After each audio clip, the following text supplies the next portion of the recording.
All Andreas. right. All right, we made it. We made it. How are you today? The word's too big and too small at the same time.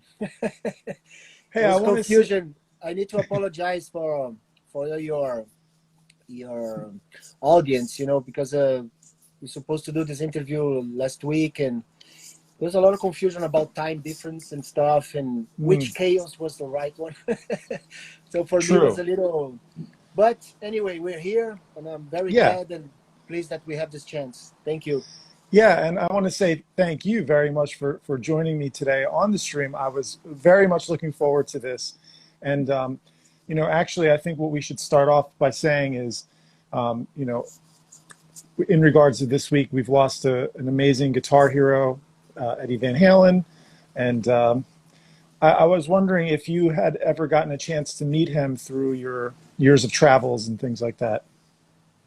Oh man, this is my biggest frustration, when a legend dies and you didn't have the chance to meet him.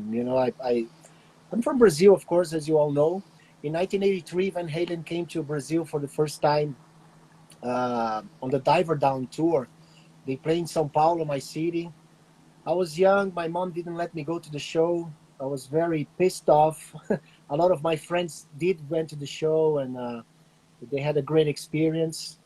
But I had the chance to see Van Halen on VMAs on the MTV Awards in 1992, where they opened the ceremony. They played Pound Cake, I think that the song with that tool, the power tool and stuff. And they did a sound check, and they did the opening live, to the whole world.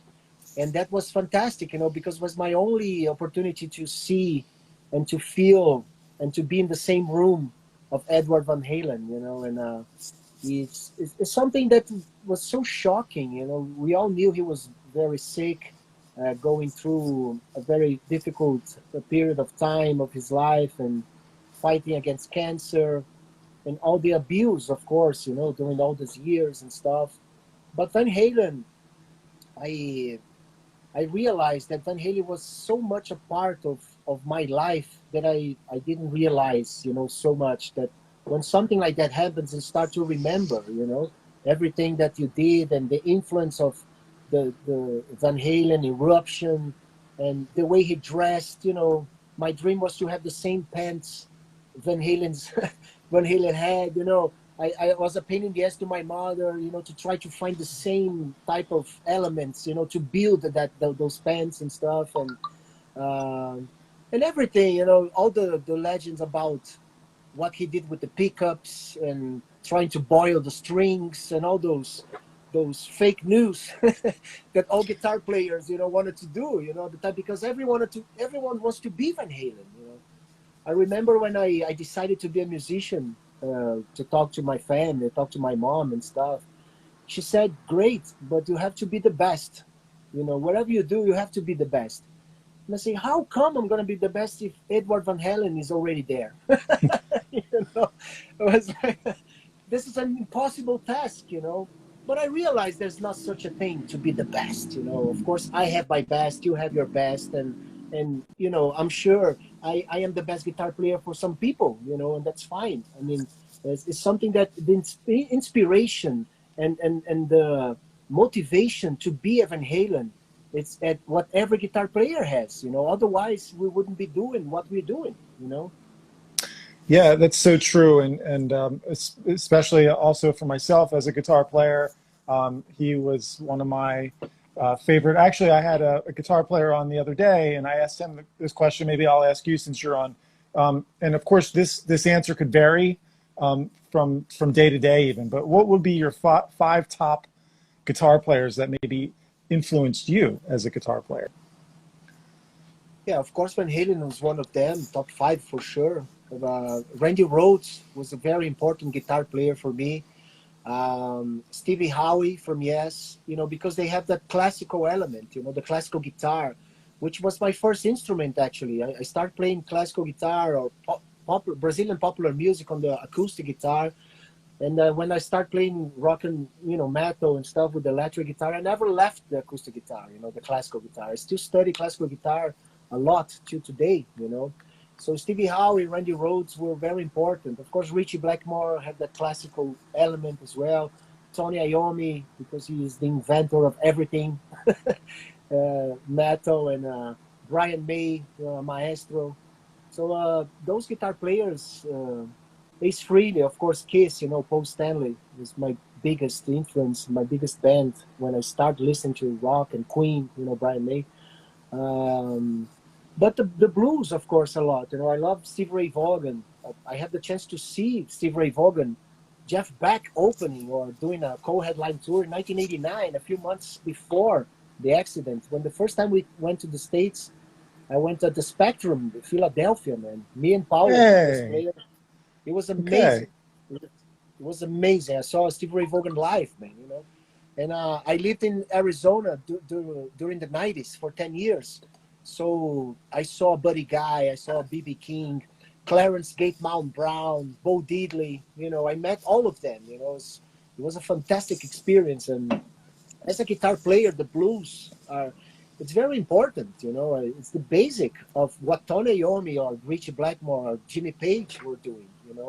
Eric Clapton, the Cream, Jimi Hendrix. I forgot to mention those. Sorry.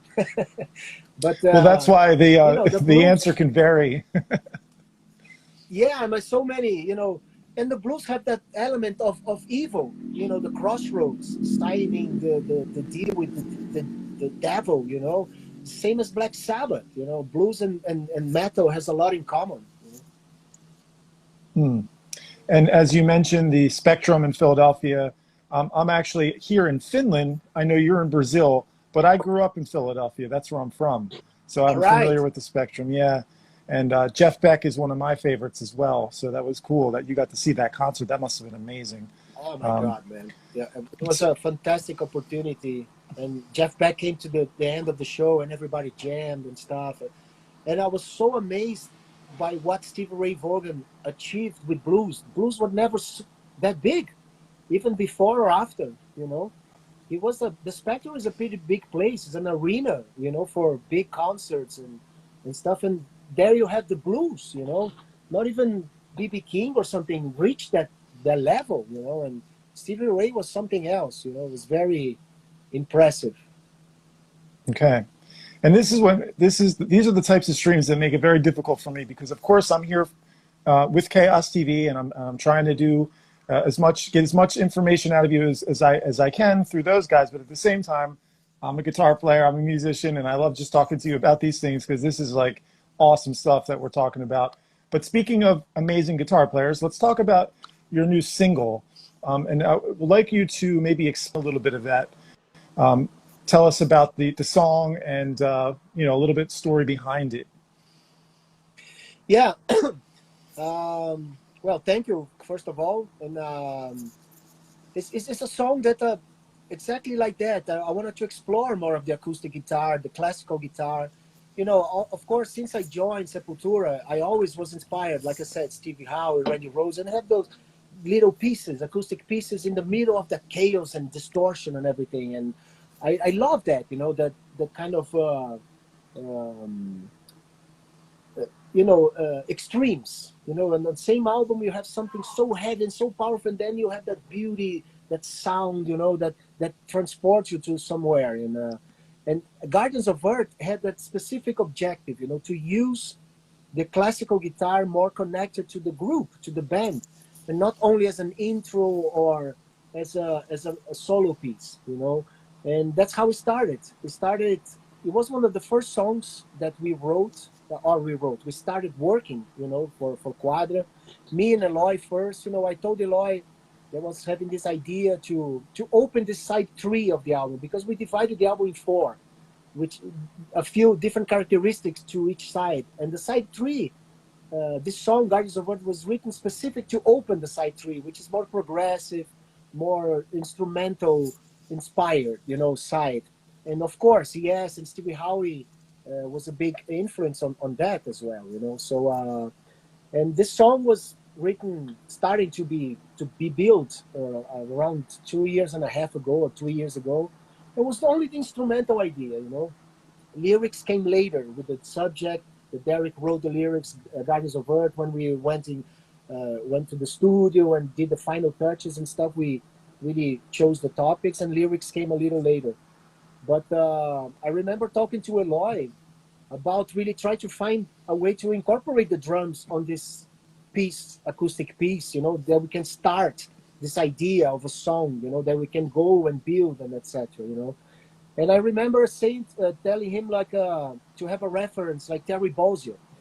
You know, that Terry Bozzio really played drums with scales and notes and stuff. You know, of course we didn't go that deep because it was not the intention, but that reference really helped, you know, us to build that beginning, which led to the song. You know, when Paulo and Derry came in, and of course Jens Bogren, you know, with the sounds and all the orchestration and choirs and stuff, and it's a very epic song, you know. And the solo guitar, the lead part, was my humble tribute to Richie Blackmore. You know, that was the idea.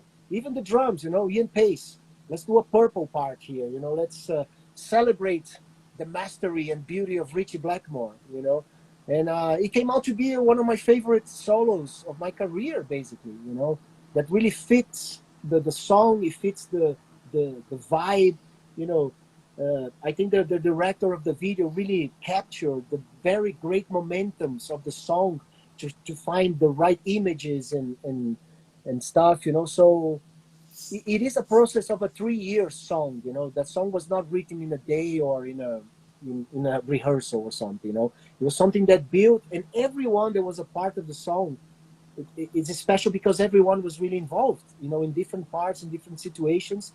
But, you know, between the band, the production, the song came out to be the way it is, you know. That's really interesting. And, you know, it's funny that you talk about Richie Blackmore because I also work at this place called the Turku Rock Academy here in Turku, Finland. And we help and inspire and coach up and coming bands. And we were That's actually killer. watching some old Richie Blackmore black and white footage earlier today. So it just Amazing. reminds me of that.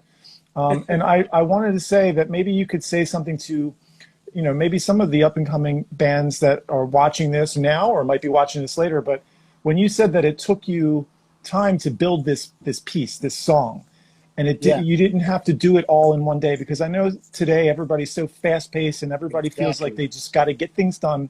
But I think you obviously understand how patience is very key and you want to do things right. And I think that was a really good point that you brought up, because obviously it is a masterpiece and things don't just Yeah, happen overnight. and we can use that for our life, you know. We should listen more, you know. That's what we did. Machine Messiah, our previous album, we did very quickly. Like in 4 or 5 months, we wrote, we did.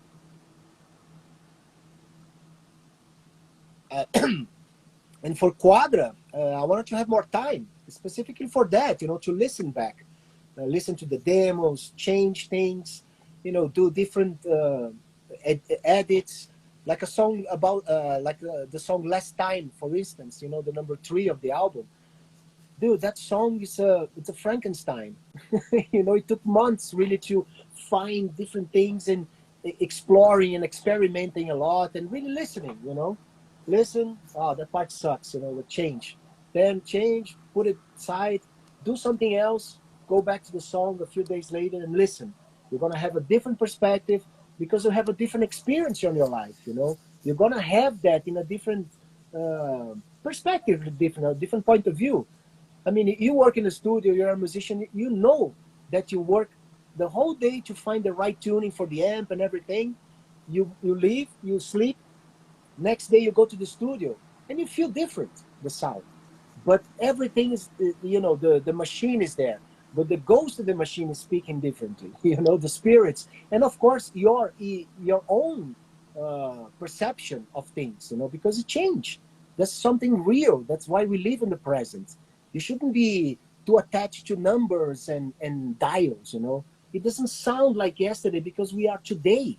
You don't have to be a slave of technology, you know. That's why we talk about Machine Messiah and Quadra and everything, you know. Experience today. Why you have to be locked on what you did yesterday? just, you know, today's a different situation, and you need and you have to explore that, you know. So for Quadra, we work that way. I remember the first phrase that Jens Bogren, the producer, said on day one when we start looking for guitar sounds and stuff. You know, he said, "I don't want to even talk about Machine Messiah, what we did and what we didn't do. Of course, we have some experience of that we use, but you know, we start from scratch basically, which was great. You know, I never achieved a guitar sound so diverse and so right for the songs as I did on this album. You know, it was a fantastic work that we did together. Jens is a great musician as well. You know, understands the guitar and everything. So it was really fun. You know, it has to be fun. You know, you don't have to go to the studio to suffer. You know. It's so great to hear you talk about these things, and these are such great points that you're bringing up. And I actually have something completely separate from that I wanted to ask you on my own personal question, is because Sure. you're from Brazil, and I see this music video that you guys have done. We just played it, you know, I was just playing it. And I want to know if you also have some sort of message for everybody in the world right now, dealing with the fact that we are on this planet and things are happening to the rainforest in particular from where you're from. And is there anything like a message in there also that you guys are trying to tell Yeah, us about? I hope so. I mean, that's why we do art. You know, art it is a possibility to create something new, to show a new way. Imagine the world without Pablo Picasso or Igor Stravinsky or the Beatles or Jimi Hendrix. You know, would be a lot worse actually than we are today. You know, so um, the message is really to do your small actions. You don't need to be a revolutionary. You don't need to expect a politician to resolve anything. We cannot count on politicians. You know, we all know that for many years. It's not only because it's happening what is happening today, but it was always like that. You know, you know, they are there for different reasons, not to fight for us or to create something better for all of us, but for them, from themselves only. You know, so we need to do the same. Let's take care of ourselves. Do not throw trash on the street. I know you in Finland, you know, but I'm in Brazil. You know, Brazil people in general, they don't care. They just throw trash whatever they have to because they need to resolve their problem. They're not concerned about their community or the river or the public place there. They have litter and sofas and TV sets and stuff like that, you know. And then comes a lot of rain, and then you have floods, and then you complain for the mayor or for the president. You know, you don't do your part, and you complain about politicians. They're there not to do that. You should do that. You should take care of your house. It's the same with the tribes. You know, they have a lot to teach us. They have a lot to teach us how to deal with nature, to water, how to deal with the air, with animals, how to survive together. You know, I mean, we are a consequence of invaders from Portugal and Spain that came with a cross and destroyed the Inca culture, destroyed the Aztecs, destroyed everything in the name of a doctrine.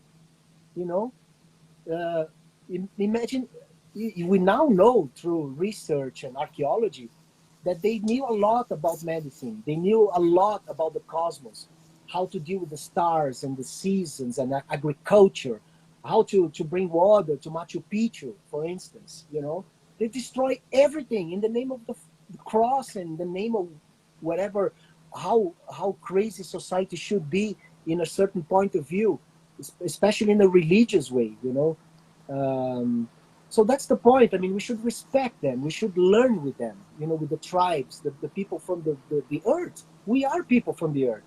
Why we create all this to be protected from nature instead of embracing nature, you know? I think that's the message. We should be part of nature, not be afraid of nature. I think a lot of people are listening to you, including myself, and I really appreciate what you're doing and your message, because I think it's very important. Yes, I am here in Finland, and things are okay here, I have to say, but there's always Yeah, people that are also not doing the right thing, and you know, makes you, it's very positive message. Of course, we really do need to be aware of this planet because our children and our children's children, it's real. They're going to be here, and if we don't do something about it, you know. So I think getting into music and then your message, it's amazing. I really, the video is awesome, by the way. I Thank really you. like the video.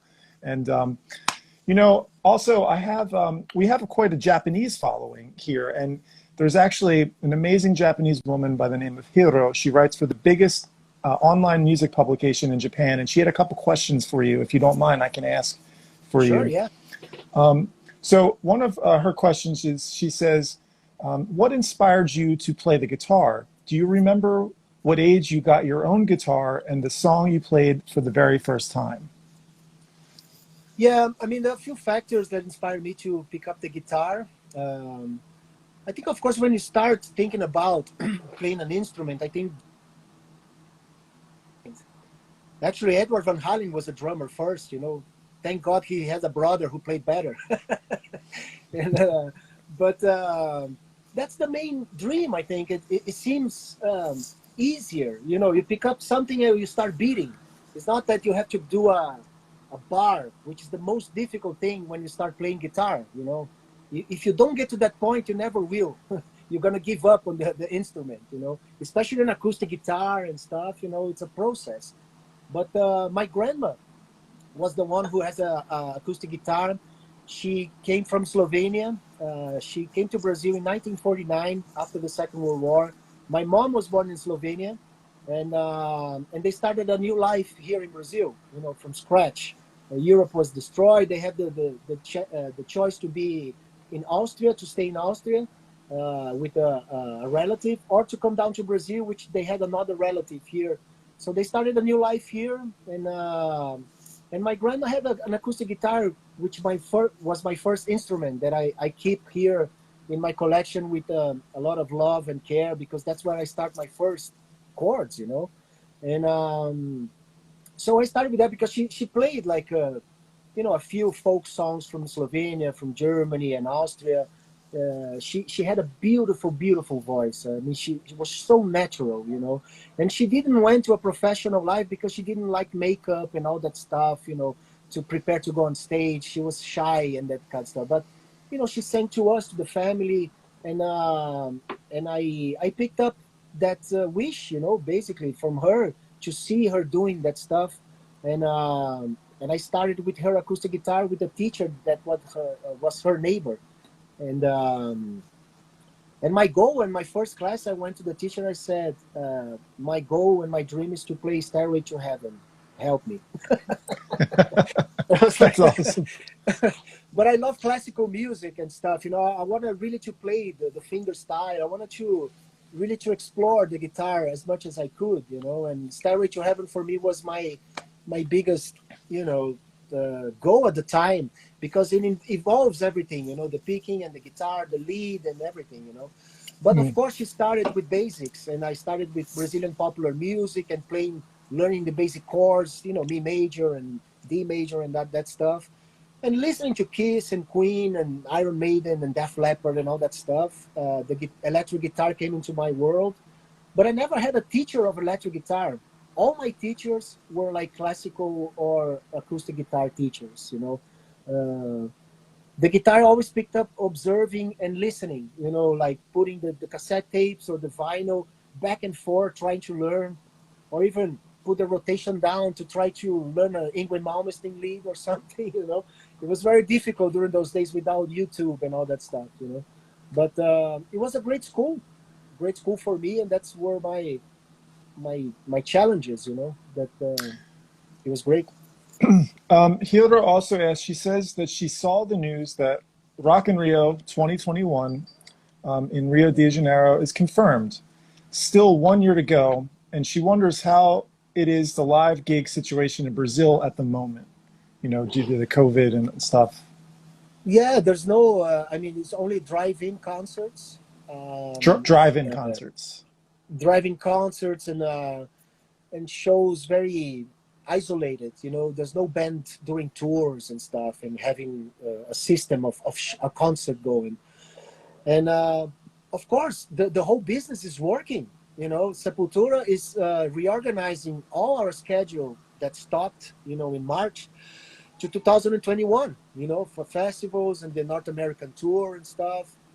Constant in touch with our booking agent and managers, and Rock in Hmm. Rio as well. You know, we're going through, they're dealing with the bands and everything. And of course, we are dependable on laws and airports and visas and travel limitations and vaccines, and who knows how is going to be the world by now. But, you know, as an artist and a part of the industry, we're working, you know, we depend on the laws. That's not something that we can control, unfortunately, you know. You certainly are. And of course, one of the things that you can do is release songs, release videos, which you're doing, but also you're on the live stream right now. I know that you're busy doing interviews and things like that. And that is something that we all can do. I know a lot of musicians today want to throw in the towel and say, it's all closed and nothing's going on, and maybe we shouldn't do this anymore. But, you know, there is something to do. And I think continuing to be on the live streams, making new music, recording songs, releasing videos, that is something that we all can do and we should be doing. And I really appreciate the fact that you're doing that as well. So that's really, really a good thing. Hiro has one more question for you before we end these questions. She said that you've been on tour all over the world in the band Sepultura. What is the most unforgettable memory during all of those tours? And did you still have any cities or Hello? countries that you haven't been to yet? Oh, sorry. No, yeah, because it froze for a moment and I didn't Okay. hear anything. If you can Okay. start again, please. Of course. Yes, it's a really good question. She said that you've been touring all over the world in the band Sepultura. What is the most unforgettable memory during all of these tours? And do you still have any cities or countries that you haven't been to yet, but you're dreaming to visit and play? Fortunately, Sepultura has 36 years of a career, and we visited 80 countries so far. And Okay. it's amazing. Wow. You know, religion, politics, music, and especially heavy metal opens a lot of doors around the world, which is amazing. We played in India. We did 3 concerts in India, which was a fantastic experience for us. Went to Armenia, to Georgia, Turkey. We went to Morocco, South Africa many times. I mean, in Russia, in 2013, we did 17 shows, 5 shows all in Siberia. You know, we went all the way to Yasno-Sakhalinsk, which is a city north of Japan, which is a Russian territory. We went to Cuba. You know, we went to everywhere. It's a it's a privilege, you know, to have that opportunity to visit the world and to see by your own experience, and not by National Geographic or Discovery Channel. You know, not that it's bad, but you know, really need to experience yourself. And traveling is something very healthy, you know, because you move away from your nest, you know, from your point of view of the world. You see other people in the world that sees the world a little different, but they are a consequence of their education, the same as I am. You know, why my vision is right and they are wrong? There's no wrong or right. We're just victims of our culture and education. You know, that's what we talk about in Quadra, actually. So this is something that we embrace. I mean, in Cuba, for instance, we didn't have any fees. We went basically play for free. I mean, we have a little bit just for the production. We even took equipment of our hours and left there because they didn't have a structure to do it. Um, but we play for 80,000 people there in a free show, you know, in the Malecon, in the La Havana, there with a lot of metal fans, but a lot of curious people to see a concert. It was the first heavy metal band from outside Cuba that played there, you know. Audioslave went there and Simply Red as well, but heavy metal, like extreme metal like us, was the first band, and people freaked out in a very good way, you know. It was great experience. And Wow. you know, reality is a lot more than money and fees and stuff like that. Of course that's important because this is the way that this world function. But in reality, you know, the world is a lot more than that, and you should take your advantage of that, you know, that momentum of living the present, you know. the Cuban experience was great. You know, Fidel Castro was still alive. Of course, he was still ill and stuff, but you were there, you know, to feel that, to experience that, to talk to people. We met so many bands from Cuba, metal bands. They were amazing musicians, but unfortunately, because of politics and all that crap, they don't have the chance to show the world they work. You know, same with a lot of different countries that have like a certain censorship, and like Iran, for instance, that heavy metal is forbidden. A band, Harsis, yeah, they went to jail because for the simple fact they play heavy metal, you know. And this band opened for us in a show we did in Armenia or Georgia, for better. You know, they have to leave their country to present their music in a different place because in their homeland they go to jail. And this is a cultural experience, you know. I'm not here to judge what is right, what is wrong, but we have to communicate, you know. This kind of forbiddenness and this is forbidden. Doesn't go anywhere, you know. The same with the war on drugs and marijuana. In one place it's legal in the whole country, other place you get in jail forever, you know. It's like and we respect that. We have to respect that, you know, because we're not here to teach but to learn, you know.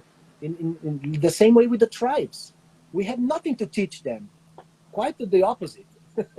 You know, we have to learn from them. Yeah, and of course I'm here in Finland, which is one of the metal capitals of the world. Lots of metal bands, and I but love Turku. We played Turku before, man. It's great. It's hey, all fantastic. right.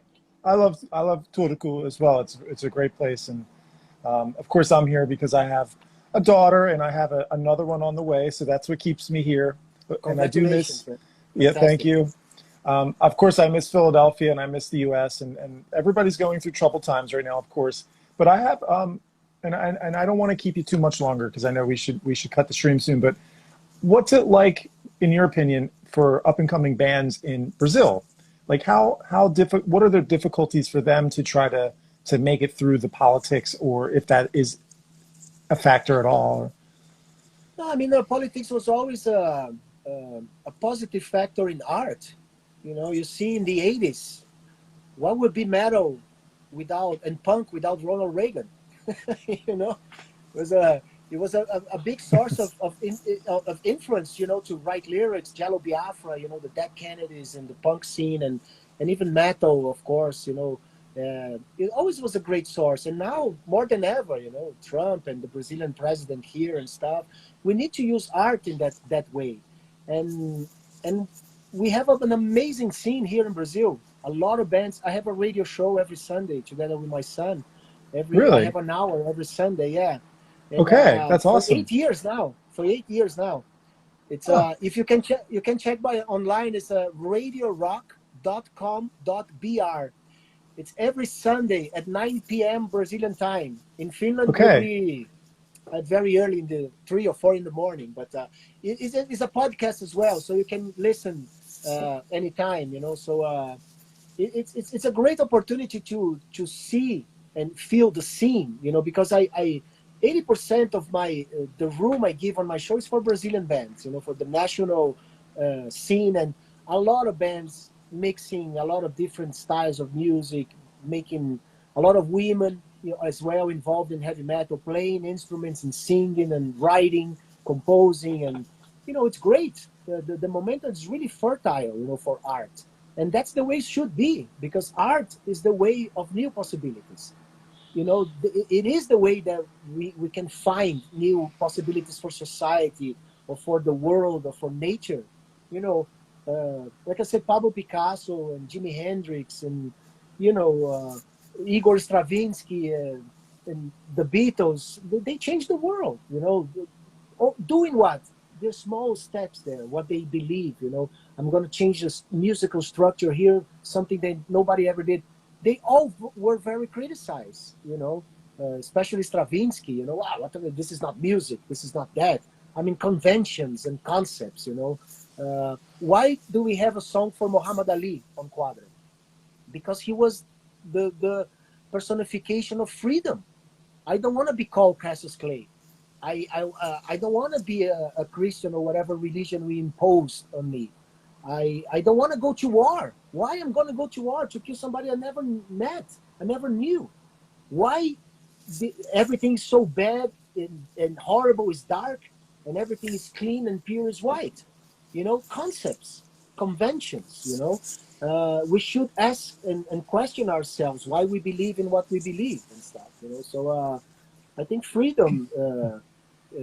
We should have these artistic expressions, you know, whatever it be music or poetry or painting. That's the way we can picture and create something better. We see when the lockdown came down in many different countries, you see nature responding immediately. In 2 weeks that you stop, like in Venice, you see dolphins all over the place. Yeah. Here, the air in Sao Paulo was like 2 weeks, man. Imagine 2 weeks. That shows uh, uh, the action that we have daily to continue the destruction, pollution, and air quality. This is a big. In 2 weeks, we stop. You see the reaction of nature, immediate. You know, so it is very possible. If there's something positive that can come out of the pandemic, is this. It shows that it's very possible we can change anything for better. You know, if we want to, it's very possible. You have great words that you're saying right now, and it's so interesting because Sepultura is known as such a heavy metal band, and people that don't understand I metal, hope so. they think that, you know, all these people that listen to metal music, even still today, there's still a lot of people that think that we're all horrible people and we're you know, bad messaging, and what you're saying right now is just, it's so refreshing. And I really hope that those people are listening to this as well, and they're understanding that you're here with good intentions, good music. Definitely. And I really like what you said about politics inspiring art, because you're exactly right. When things aren't going well, what can we do? We can express ourselves Exactly. artistically. We don't want to do it with violence. We want to do it with art, because that is the best way that we can express ourselves, in my I mean, opinion. one of the most important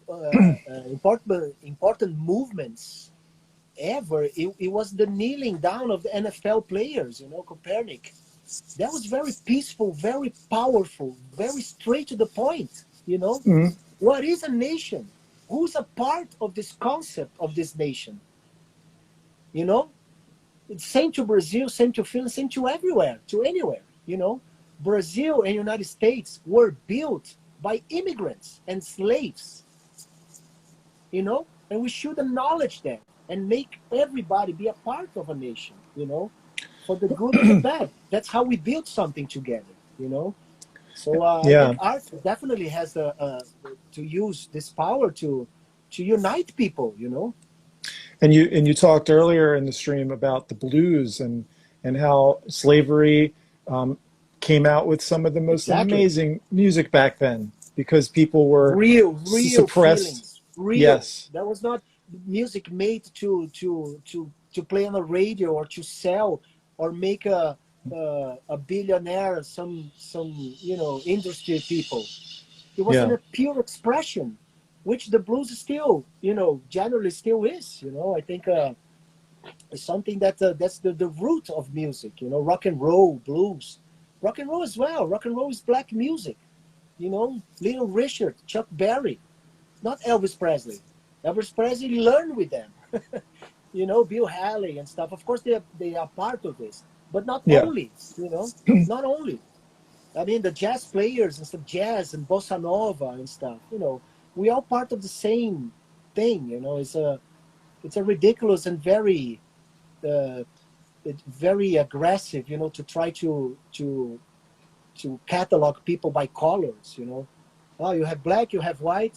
What about Asians? Oh, yellow. What about Native American Indians? Ah, red. What the fuck is that, man? No, really. Why this is necessary? Explain why this is necessary. You go there and you put male and stuff, whatever color. For what? You know, Yeah. what this type of information is important for you? It doesn't make any sense. Well, there's certain people higher up that are trying to divide us, and intentionally putting messages in Exactly. everybody's minds, but really it's Racism. us. Yeah. Racism is part of education. You know, education was not only in school, but in movies, in books. You see stereotypes all over the place. The Mexicans, the rich people, white rich people, the slaves, the stupid slave, whatever. Those stereotypes. You know, during the war, you see the movies and stuff, how they portray the Japanese people, you know, and now the Chinese and stuff or whatever. It's like all the Yeah. limitations and concepts that are not real.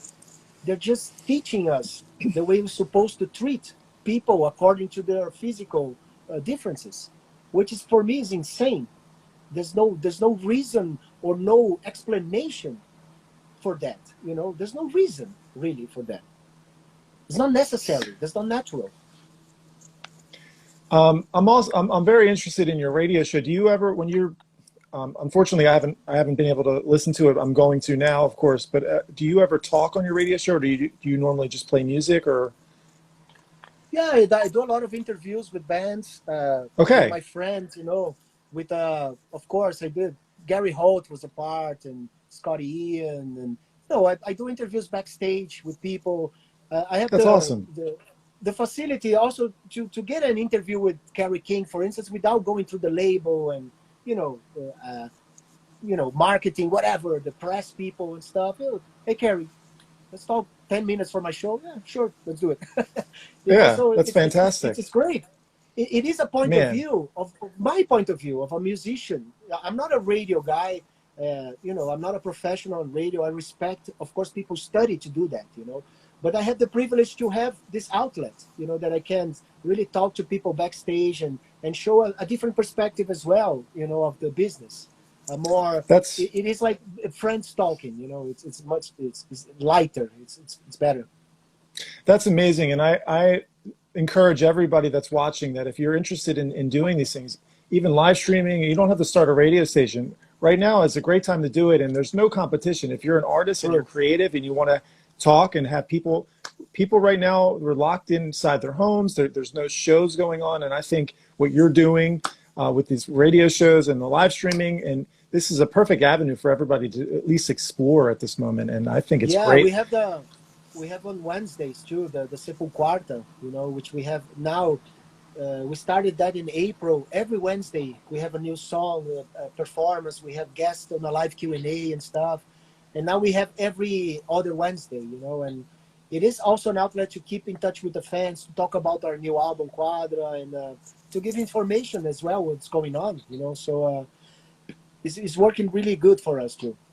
That's fantastic. I'm going to put a link to that in the description after we end the stream today. Awesome, thank you. And I am going to check that out because I've been actually starting to get back into doing my own internet radio station as well, because I really Nice. think that it's a great platform to not I only love play radio. music, yeah, and I you can love radio. talk. Radio is great. And I agree with you. As you know, I'm here with Chaos, and I mentioned this in the beginning of the stream, but I'm not a journalist by any means. I'm a musician that likes to talk and likes to create good conversations with great people. And I think right now is a great time for all of us to be doing this. And I really, really appreciate the fact that you came on to talk to us today. No, And I thank think, you, man. You're doing a great job. Congratulations. You're talking to a lot of different people and giving different perspectives and stuff. And it's great, you know, like you said. We need to show the world heavy metal. It's an amazing world, you know, metal in general. I learned more about the Bible with Iron Maiden than with school, you know. Bruce Dickinson and stuff, and there's a lot of information and a lot of respect, you know. The metal crowd, it's very faithful. They don't like to buy bootleg, you know. They always buy the official things. They keep the business strong because the money and all the stuff goes to the right place, you know, to the managers, to the bands, to the record labels. And, you know, we do the best that we can to give that back, you know. Great stage scenarios and the best show that you ever possibly get, you know.